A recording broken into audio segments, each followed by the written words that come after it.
What's up everyone, and welcome back to the channel. Lawsuit against Dana White dismissed by Nevada Supreme Court. The long sordid tale of the sex tape allegedly involving Dana White and the woman's extortionist boyfriend has been put to rest, for now at least. 3 judges from the Nevada Supreme Court upheld the lower court's decision to dismiss the lawsuit brought forth by personal trainer and real estate agent Ernesto Joshua Ramos. The whole thing dates back to 2015 when Ramos was arrested by the FBI for extortion attempts, and he ultimately pled guilty to the charge of threatening to make the tapes public. The videos allegedly show White and a woman, a Las Vegas stripper, reportedly Ramos's girlfriend, having sex in a Las Vegas hotel room back in 2014. After spending a year in prison, Ramos came back with a lawsuit against Dana White, saying there was an agreement between the two to keep White's name a secret in exchange for just under $500,000. Ultimately, the district court in 2016 dismissed the lawsuit against White, whose lawyers say there was no agreement ever in place. Now, after going to the higher court, Ramos's lawsuit was once again shot down. His attorney told reporters that they will seek a second opinion from the whole court. But what do you make of this whole situation?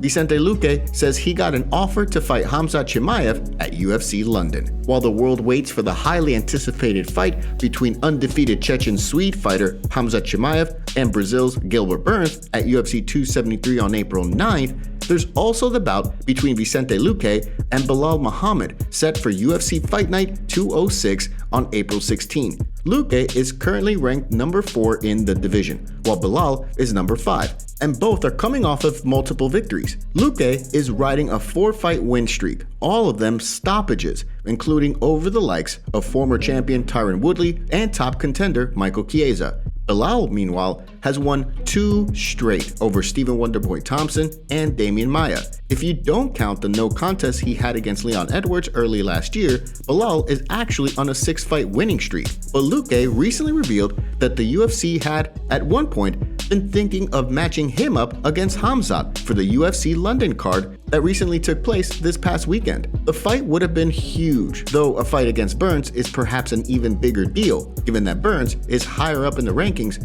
and is a former title challenger. Still, this is what Luque told the All-Stars John Yan Ko in a recent interview about what happened to the fight. So I don't really know why it didn't.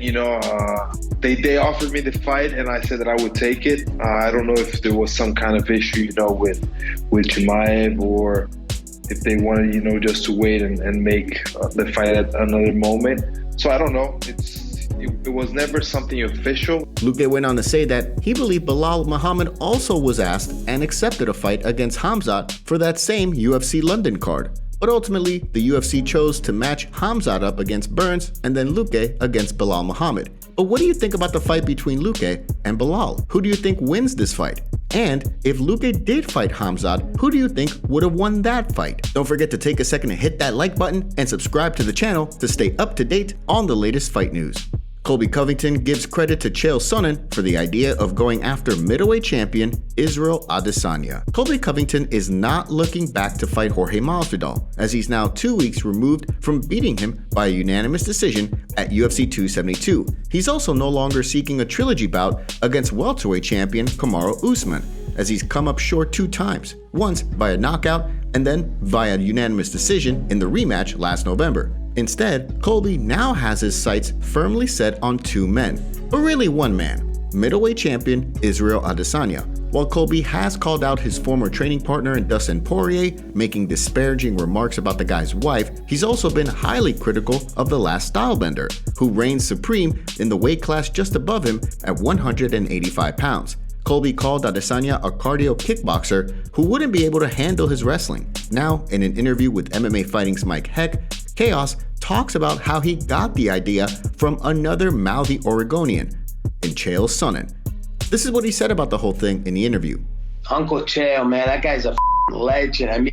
But yeah, Uncle Chael, he makes a very good point, Mike. Everybody was talking about Usman fighting Adesanya and this and that, and Usman's a bad matchup for Adesanya. Dude, I'm a bad matchup for Usman. I beat Adesanya has been downright dominant as the 185-pound champ. coming off another victory over Robert Whittaker at UFC 271 last month. Colby, who doesn't seem like he'll be challenging for the 170-pound strap anytime soon, he's confident that he can move up and challenge Adesanya for the 185-pound strap. But what do you think? Do you want to see Colby fight Adesanya?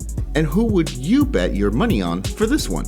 Conor McGregor civil case update. Former champ Conor McGregor is now facing a civil suit alleging he sexually assaulted an unnamed woman at his penthouse suite in 2018. The civil case is being tried in McGregor's native Ireland, and discovery of documents and other materials like CCTV footage has been granted for use by the woman's legal team in their case against the notorious one. McGregor is one of two men named in this lawsuit, alongside an unidentified associate of his in this civil case. The female victim says she grew up with McGregor in the same neighborhood and that she exchanged flirty messages via social media before the alleged incident in 2018. The next 10 weeks is being used for the discovery process in the civil case. The victim alleges that McGregor sent her and the unidentified associate a vehicle to his suite in 2018 and that they took drugs in the vehicle on their way there.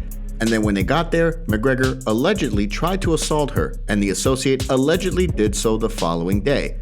It's important to know that local police in Ireland have not pressed formal charges against either the man or McGregor. McGregor at the moment is recovering from a broken leg injury he suffered in his trilogy fight against Dustin Poirier last summer, and is looking for a big-time fight upon his return to the octagon. For his part, he's angling for a welterweight title fight against Kamaru Usman. But what do you think of this civil suit regarding McGregor?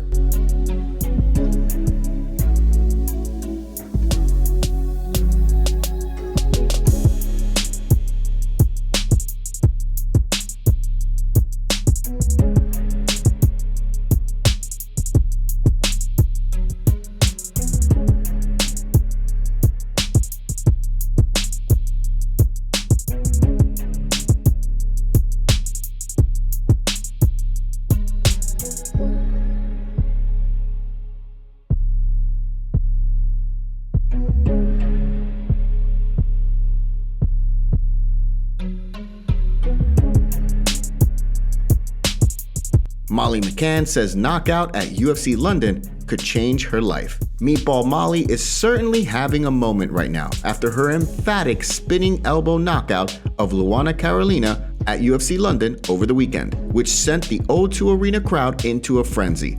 The third round finish makes it back-to-back victories for Molly McCann after she beat Ji Young Kim this past September by a decision. The spinning back elbow is regarded by many as the front runner for Knockout of the Year 2022.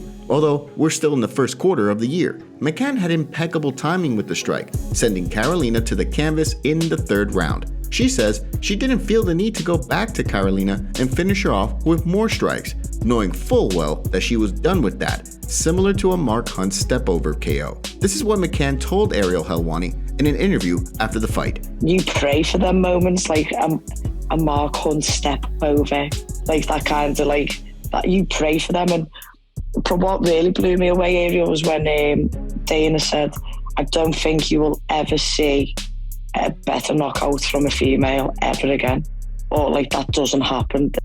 What do you make of Molly McCann's impressive highlight reel knockout? Thanks so much for joining us today and catching up on all things MMA. What do you make of what's going on in the fight world? Make sure to like this video and subscribe to the channel to stay up to date on all the latest news from the MMA Zone. See you next time.